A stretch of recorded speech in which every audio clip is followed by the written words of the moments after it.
Domonique. Who's your MVP? Who you got? Tyreek Hill. I think last time I was here, it was Micah Parsons. But I've switched over to Tyreek Hill because his impact is undeniable. He's on pace to set a record or the most prolific season as a receiver, maybe break 2,000 yards, and we can see what he means to this team, what he means to this offense. He's made Tua into a top-of-the-league quarterback. Tua has the best QBR in the entire league in large part because of Tyreek Hill. They're a legitimate Super Bowl contender in large part because of Tyreek Hill. All that really matters to me because this is, as much as we want to pretend like it's not, it's a narrative award that we've been tricked into believing that only quarterbacks can win. Other players can win it. Josh Allen, he's become great in large part because Stephon Diggs got there. There was a before Stephon Diggs and post Stephon Diggs. His impact was incredibly huge. I think that he deserved that season consideration for MVP. Right now, we're seeing the same thing happen. A young quarterback who we thought was bad is all of a sudden great. And a team that we thought was not competitive is all of a sudden in contention. And it's because of the impact that Tyreek Hill has, not only when he's leading the league in receptions and yards over expected as far as Jack's concerned, also because of his impact. The gravity that he creates makes life so much easier for everyone else. He has changed this team and is more valuable to his team than anybody else right now. Yeah, I can't do Tyreek Hill because the 3 games that Tua didn't play, they lost. So I can't give the MVP to a wide receiver. When the quarterback wasn't there, they didn't win the game. Okay. They lost to Jets, Minnesota, and they lost to Cincinnati, and he was not impactful in any of the 3 games. So how can I make him the MVP? He was impactful. He had big numbers. They didn't win. That's fine. But so your argument is that Tua is the catalyst to what's going on there, when it's obviously Tyreek Hill. They lost all the games. They did lose all the games, when Tua wasn't there. So I know. You have to say that Tua has a heavy impact as well. He has some impact. Their offense wasn't terrible in those games. He has some impact, but sometimes I forget when I'm coming over here that I'm having a debate with Newspaper Man, and he's going to go back on these old stats like, did they win? Did they lose? They are good because they win. He is bad because they lose. It's not that simple. Like, the games are much more complex than, like, earlier you're talking about Dak and no playoff wins. It's not because Dak's not good. Like, the circumstances matter. You don't like But how did he play last year against San Francisco in a playoff game at home? So you just cherry pick one game. Well, I give you a lot more than that. His rookie year in the game they give lost. us a lot more. All right. Give us a lot more. All right, the Ram game, he wasn't very good.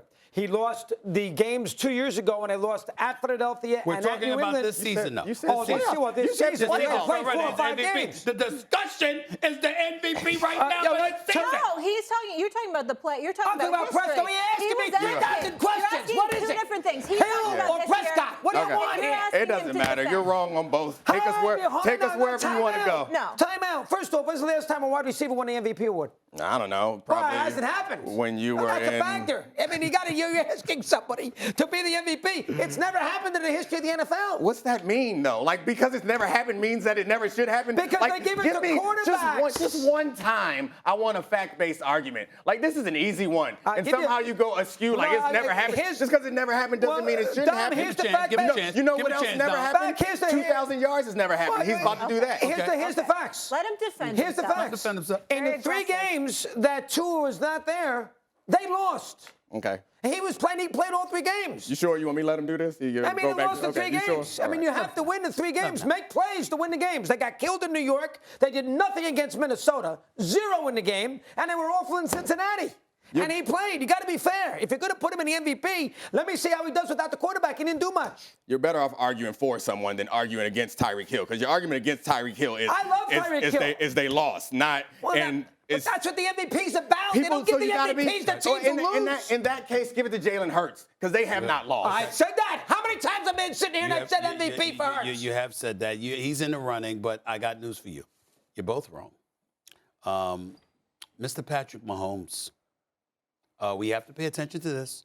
Now, I understand that you're allergic to the whole conventional wisdom thing with quarterbacks, and I don't blame you, Dom.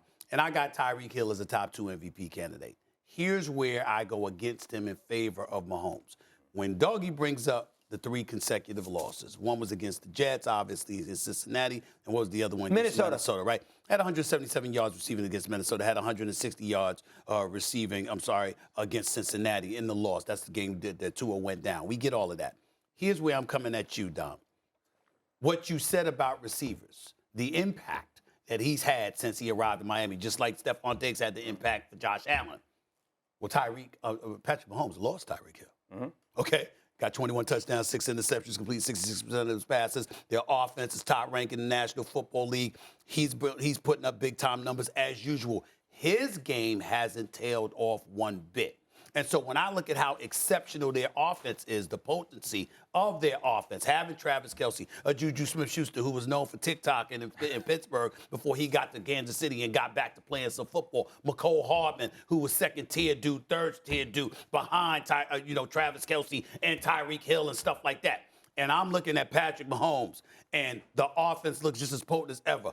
Back-to-back 400-plus yards passing against San Francisco and Tennessee and all of this other stuff. The fact that he hasn't budged, even though he doesn't have Tyreek Hill, tells me what I need to know about Patrick Mahomes. Can I dive more into Mahomes for a second? Sure. And I know you had Josh Allen, and I didn't really give you a chance to explain it. But there's a quote I have for you guys I want to read. I think it's an interesting conversation. So Diane Graziano had this to say about Mahomes when it comes to the MVP the other day. Mahomes was so good so early in his career that he quickly ascended into that LeBron James, Michael Jordan zone where it's almost as if voters look for a reason to give the MVP award to someone else. He might live in that zone for the rest of his career, but he shouldn't.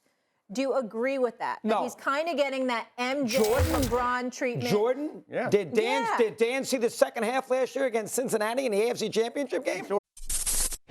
Thanks for watching ESPN on YouTube. For live streaming sports and premium content, subscribe to ESPN+.